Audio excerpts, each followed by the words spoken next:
Chair. I have a letter that I'd like to submit for the record on behalf of the Center for Responsible Lending.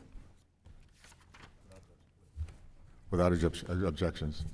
The cost of attending college today is more than triple what it cost to attend college in 1980.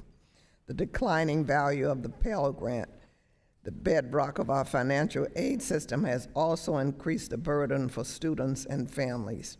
In 1975, the Pell Grant covered nearly 80% of the average cost of tuition, room and board at a public four-year university. Now it covers just less than a third of the average cost, leaving far too many low-income students and families with unmet needs. As a result, many students are saddled with a lifetime of student loans.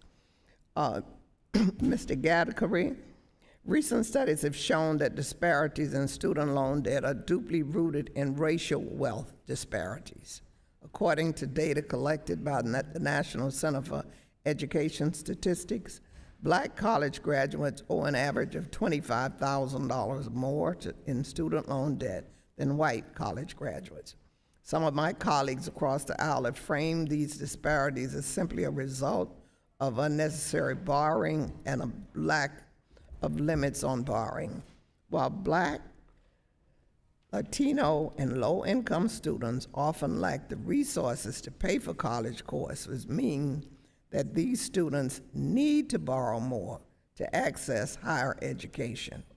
How can Congress and the department work to address racial and socioeconomic disparities in student loan use and student loan default? Ranking Member Wilson, thank you so much for the question. We need comprehensive reform in higher education, and that needs to have multiple components. The first one is greater affordability, including increasing the value of the Pell Grant or doubling the Pell Grant, as well as creating a federal-state partnership to create a more affordable system that drives costs down. We need accountability for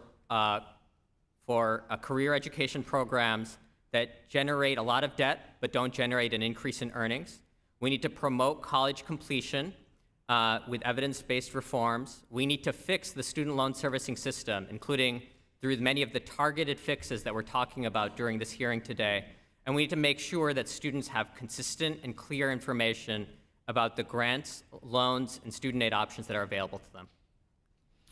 Mr. Goldwyn stated in May of 2022 that canceling student debt would mostly provide financial relief to current borrowers, mostly in the upper middle class. He stated that it would mostly provide a windfall for those at the top of the income spectrum. Mr. Gadkari, how do you respond to his argument and the argument that even high earners with student loan debt may be struggling to make ends meet due to burdens of their debt? Ranking Member Wilson, the administration's estimate was that 90% of the dollars would go to individuals earning less than $75,000. That a political analysis found that those who applied, 98% of them came from zip codes with an average income below $75,000. And the double relief for Pell Grant borrowers who come from families making less than $40,000 means that those individuals would see more relief. I yield back. Thank you. Thank you. I recognize for 5 minutes Chairwoman of the